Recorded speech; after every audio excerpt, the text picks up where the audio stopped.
Hi mamas, and thank you so much for joining me today. I'm Jolene, your host, and welcome back to another episode on the Mamas Who Brunch. This episode is all about God's timing for our life as mamas and becoming a mother after 30. So I had my first baby when I was 30, how old was I? 32.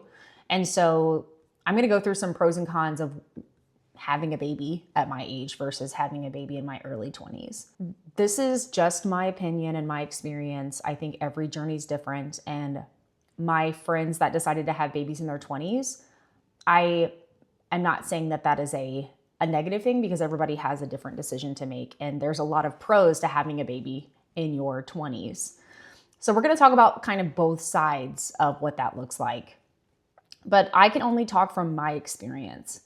And I got married in 2015, and Brandon and I decided to wait for a while. Our original plan was not to wait over 9 years. Our plan was to wait about 3 to 5 years. I always wanted to be a mother. There was never a time that I didn't want to have kids. I was definitely not your typical baby fever woman. I wasn't, when I saw a baby, I'm not like, oh, give me the baby. I want to hold the baby. I was often scared to hold them because it's they're so delicate and fragile and it's a life that I could potentially hurt by dropping them or whatever. So I wasn't very comfortable around kids. I didn't grow up with a lot of babies. I'm the youngest out of my family. We had a patchwork family with 4 kids and I was a twin, but I was still the youngest. I didn't have baby cousins that we were around all the time. So I felt definitely during phases of my life as very inadequate. And my friends would have babies, and of course I'd be excited for them, but there was always kind of a hollow place in me, and I always wanted to be a mom. Many people didn't understand why we waited as long as we did. And there were reasons for that. It wasn't just that we wanted to spend time together and travel and have so many life experiences, which we did. We worked on our relationship. We got through quite a bit before we decided to have a kid. But that wasn't the plan. We moved a few times. We moved to Louisville, and then in 2019, we moved to Indianapolis. We started attending the Indianapolis Gospel Assembly Church where my father-in-law was a pastor. And we were very excited to hopefully start our family at that point. And then literally 6 months after we moved, COVID. And my husband was in event technology at the time. I also was a regional manager managing apartments, and we didn't know if he was going to lose his job because what was not happening during COVID, events were not happening. He worked at a startup tech company. We had a very nice house at the time. We weren't living above our means at all, but we were concerned that he would lose his job. And that's not a great time to plan on having a baby. Luckily, that didn't happen because our company that he worked at was acquired by Cisco. And that's why we're at Cisco today, is because the startup that he worked at, it was a mobile app for events. It was acquired by Cisco. Very kind of in the middle of COVID. If it wasn't for COVID, we wouldn't be in the positions that we're in today financially. So that really shaped and formed our life after that point. But during that time when COVID hit, we did think he was going to lose his job. And just to put it in perspective, I wanted to buy some bikes because during COVID, there was very little to do, right? People were outside walking their dogs. We weren't going to events or traveling. So I was like, let's go buy some bikes. We can even go to the pawn shop and buy bikes. And Brandon's like, I don't think we should because I don't know if I'm going to lose my job. So we literally couldn't spend a few $100s on bikes because we didn't know what was going to happen. It was a very scary time for everybody. I also had a lot of hesitancy because I did believe in the vaccinations. We both decided to get vaccinated. But at the time, the medicine was so new, I didn't know if there would be side effects from having the COVID vaccination. And that was also a big fear of mine with having a baby. I didn't want to have a baby alone in the hospital. That was just not the experience that I wanted to have, that a lot of mothers were going through at that time. So I wanted to give you some backstory of why it took us so long to have a child. We also moved quite a bit, and there were situations that I didn't really want to have a baby in. I didn't feel settled. I knew that we weren't settled. I knew when we lived in Louisville that God was dealing with us to make a change, and I did not want to bring a baby during that that time of our life when things were moving so much and so uncertain. I'm a planner. That should be no surprise to anybody. And so that was kind of COVID was like our 5-year mark of marriage. Our goal was to go to Europe before we had kids. I wanted us to go to Europe for our 5-year anniversary. We actually did end up going to Europe for our first time during our 6th year of being married. So we did accomplish that goal. It was like a big goal of ours when we started our marriage. We lined out everything we wanted to accomplish in those first 5 years, and we did. We had a home. We sold it. We had a beautiful apartment in downtown Louisville with an amazing view. Like, we got so many life experiences. We went to New York almost every year and did a lot of other trips. So when we moved to Indianapolis and COVID hit, it was a rough time for us. And there was a lot of other events that followed that were pretty taxing. And life was very uncertain. We moved to St. Louis. And then after we moved to St. Louis, it was really just like I felt settled in my heart. Even living on Flora Place, we had a big historical house. We renovated that. It felt like home to me here. And this was the first time in many years that I actually felt like I'm home. And that's such a blessing to say. And looking back now, like, it was such an amazing experience to know that peace in your heart when God brings you home. And so we felt like the time was right. And I think it's different for everybody. When you start to plan on having your family, nobody should tell you or give you a time frame. Everything happens in God's timing. And I did feel left behind in a lot of ways because all of my friends were having babies and I wasn't.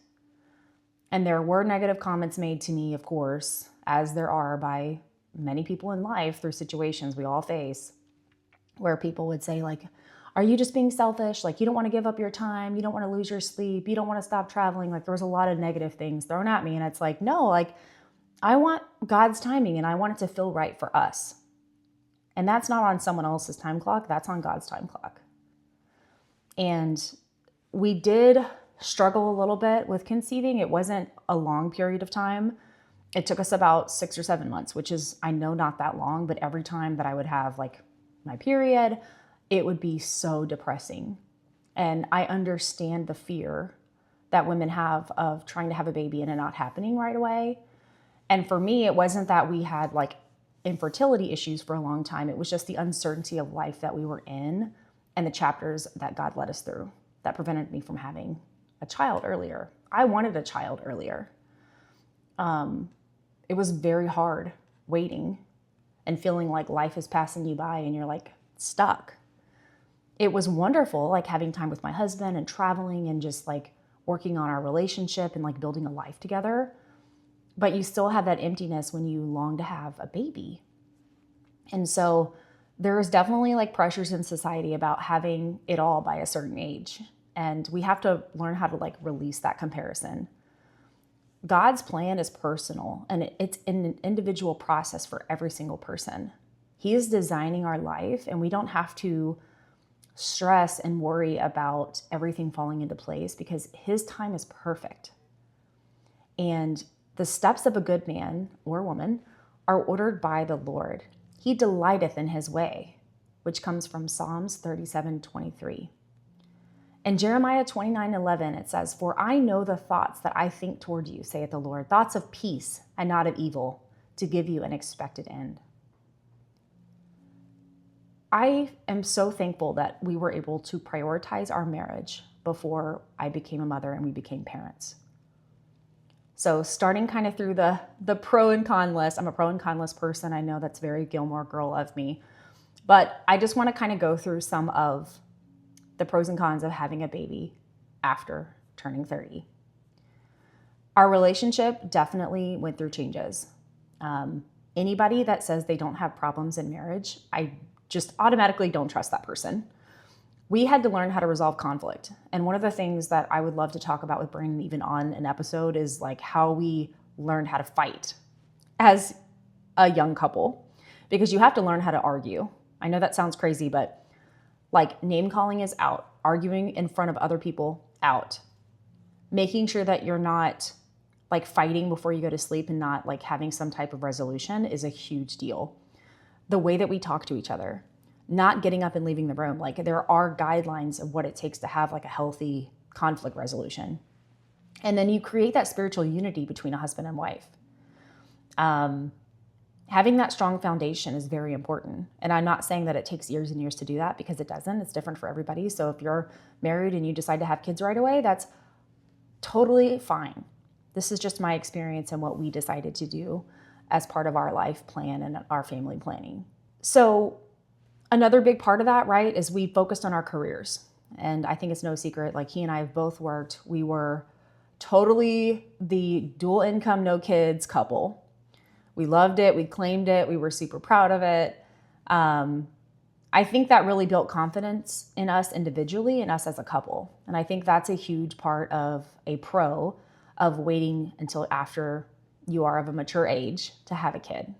It brings about a lot of like self-awareness, confidence, and then you're also much more mature than you are in your early 20s. The way that you think about things is totally different. Like I feel like I'm a different person now than I was when I was 20. And that's just how life is. Life changes us and we become stronger through our experiences. We had clear priorities as 30-year-olds. Like we knew what mattered more to us. And that's definitely a pro as well. Like you know who you are, you know what you want out of life. You've been through experiences where you trust the Lord more. And it gives you that faith to know that you can take care of a child, having that confidence in that experience. And we traveled. We had so many amazing experiences together. We went to New York. That was kind of our favorite spot. We kept going back to New York. We went to national parks. We went to the Caribbean. We went on cruises. We had been to Europe 3 or 4 times. And then, of course, we went to Japan right before we had Sophia. And it really was amazing to get exposed to all those different cultures and learning. I think that waiting gives you time to learn about life and learn who you are. And your personal goals can be fulfilled in a longer time frame. And I was definitely that type of person. I didn't want to wait to do things in life until I got to a certain age. Like I'm one of those people, I'm like, seize the day, let's do it, risk taking. Like if we're going to experience it, let's do it now. Like I've told Brandon several times, like if we die together, at least we'll die having fun and we'll be doing something we love. So I'm like that. I'm a pusher. If you don't know that about me, like I will push and like, let's go, let's do. And he's kind of the same way. So I think it works. But I think God used us together to develop each other. And it was amazing having a partner for so many years. Obviously we're still partners, but at that chapter, in that early phase, like it was amazing to have somebody that you could have fun with and travel and experience life with. Because when we're 80 and 90 years old, we'll look back at all of the times that we've had together and that will be our best memories of life. And it will connect us even more than we're connected now, just remembering all the things we've gotten to do. And so having the freedom to travel, having clearer priorities, you definitely feel like you have more intention in life, like you're prepared and you're grounded before you bring a child into the picture. And you're able to obviously travel, focus on education, your careers, your personal goals. And then you have that stronger self-awareness and confidence. And then of course you have more financial security. So that's kind of a no-brainer. Even people that wait to get married in their 30s, they're not as financially secure because they haven't had the years of savings and working with a partner and having that even, I feel like we kind of cheer each other on at times. And that's what makes a marriage so wonderful is you have a partner that's there to support you. Brandon is a big reason why I've been successful in my career because I would go in these meetings knowing that I had a husband that had my back. He would pump me up before I went into meetings and I pump him up. And sometimes it's me telling him like, you need to get it together. Like stop worrying about what's going to happen and make it happen. Like those type of conversations.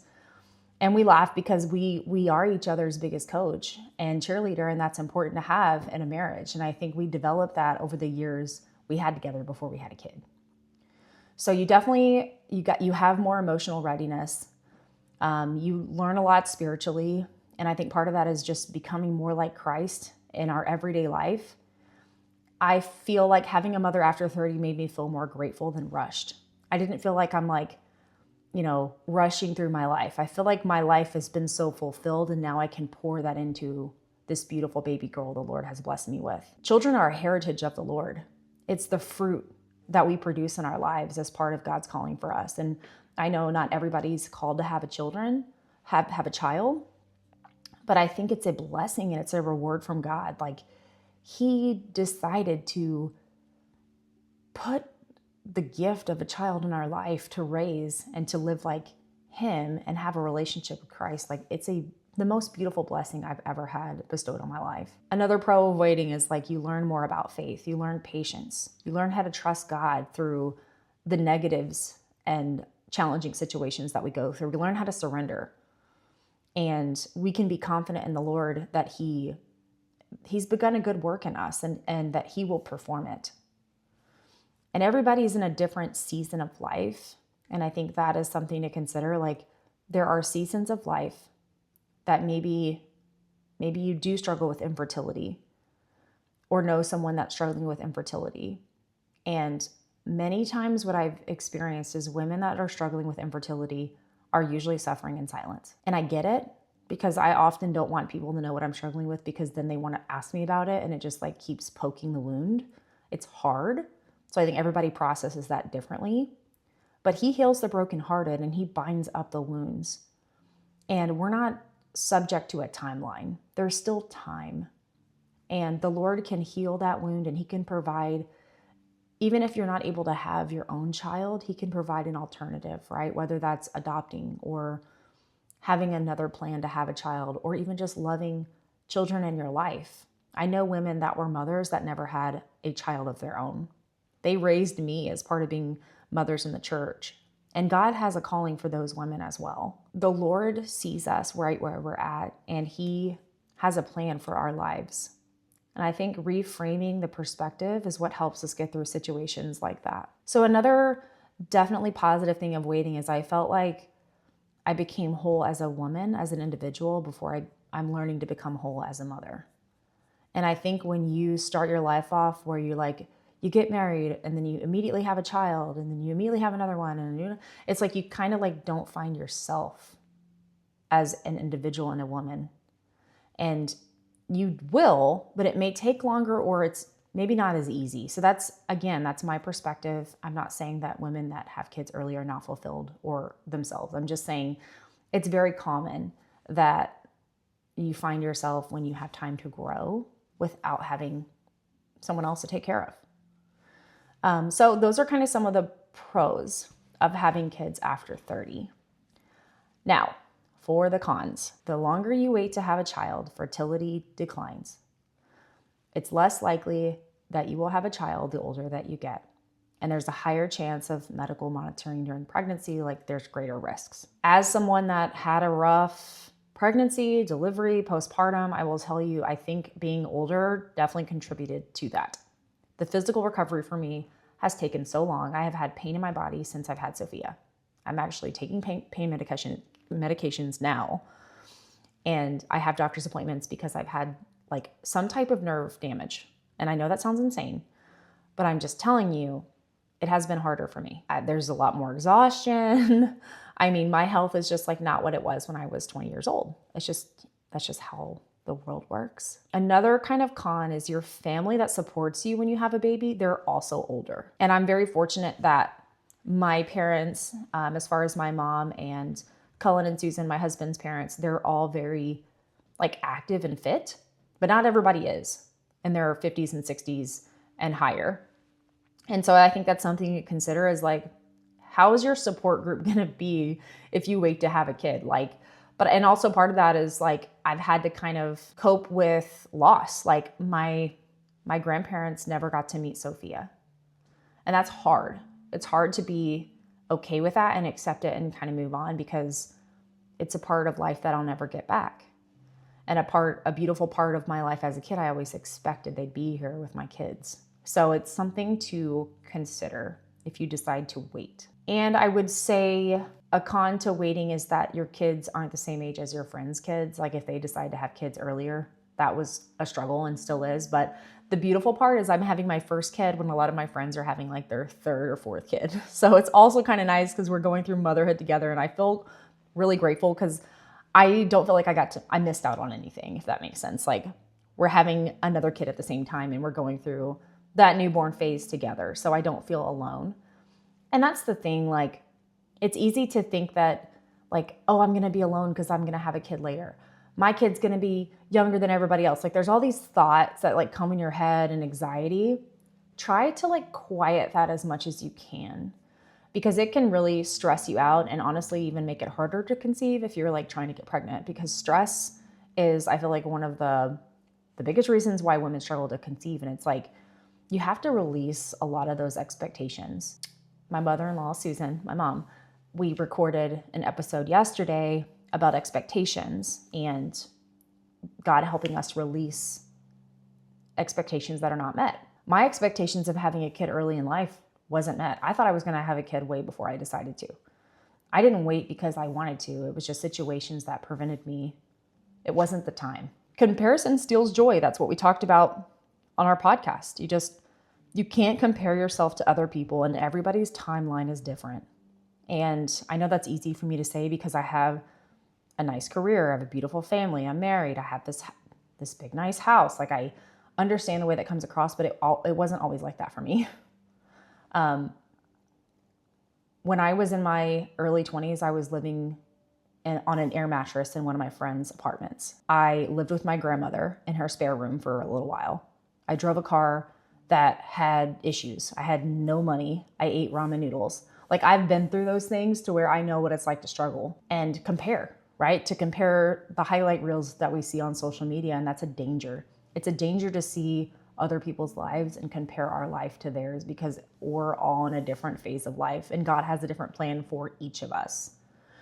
And it's so important to follow God's timing and not our own. And that's the biggest message I want you to take away from this episode today. Learn to have faith in the waiting, and faith that God's going to bring you into a new season of parenthood, even if it takes time. The womb does not open late. It opens at the right time. And we just have to trust and know that God's with us and that He'll guide us. And in His time, all things work together for good. And His perfect plan will reveal itself. And my heart goes out to those that have, maybe you've waited to have a child, or you've struggled to get pregnant, or you've had a loss of a baby. I cannot imagine the grief that you're going through. I know that I'll never understand that. And other people are not going to understand that kind of grief because we haven't been through it. And that's hard. It's hard to feel isolated and alone when you're experiencing something that no one else is. And that's something that I had to really pray, just not having a child for so long. I think I would always get asked, like, when are you going to have a kid? Like, everybody's so excited. Like, my husband's parents never pressured us, but they didn't have a grandbaby. All their friends were having grandbabies. And that was hard too. It was a lot of pressure. Just knowing that. They didn't add pressure to us, but just knowing that there wasn't a grandchild was hard to be okay with. Everything is in God's time. It's not our time frame or our time clock or our body's time clock. God can do anything. And we have to trust that He has us in the palm of His hand and He's writing our story. And it will not look like other people's story. And I will say one of the things that I've thought of is, if I would have had a baby in my 20s, it wouldn't be Sophia. God knew the baby that I needed and the sweet angel that was going to be brought into my life. And He blessed me at the right time. And that's what I choose to be grateful for. And I know women that have adopted children, the child is just like their own. And there's no feeling of, I have a different baby or this is someone else's baby. God bless them with that baby. And that's what we should focus on, is the privilege and the honor it is to be a parent, no matter what the time frame is. God knows what He's doing. And I've learned through the experiences I've had to trust in Him. I had so much fear through the years of not being able to get pregnant because I know that women struggle with that. So I lived for years in fear that I wasn't going to be a mother. I worked with an executive in one of the previous companies that I was at who did not have a child. And I could tell that it caused her so much pain and regret. And I didn't want to be in that position. I didn't want to chase a career and not prioritize starting a family. And you can find a job that will let you do both. And that's why I'm so grateful for working at Cisco. I work from home. I get to spend so much time with my daughter. There are days that I don't get to see her, but it's very few. And I see her more than I don't. I don't know what I would do if I had to send her to daycare. I would probably reevaluate. I would reevaluate everything if that was the case. So I understand if you decide not to work and take care of your kids at home. But everybody's situation is different. And if you're in a situation that you're stuck, like, pray for the Lord to help you with that.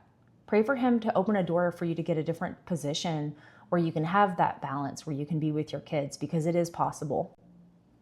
And it may take some work on our part, but he can open that door. And so I want to encourage you, maybe if you're in a position where you do have to go to an office every day and you don't get to see your kids, that is so hard. And God sees you. He's going to comfort you through that, and you will get through it. It's only for a season. So may the Lord bless you. Obviously, this is my experience. I decided to wait 9 years before having a baby. And there are many of my friends that decided not to wait, and they have a beautiful family. And I think we're all blessed in our own ways, and we all have different experiences. And that's what makes this beautiful, is everybody can share their own experiences of what God has done for them and how he's directed our lives. So thank you so much for listening to the podcast and this episode. I hope that this encouraged you and gave you some more insight. Maybe you're struggling to have a kid and you're in your late 20s or maybe early 30s. Maybe you're wanting to wait to have a child. So this will give you some perspective of what to look for and what to expect. But just know God's plan is different for all of us, and I appreciate that. So please stay connected, because there will be an episode every Tuesday at 10 a.m. on the Mamas Who Brunch. Thank you so much.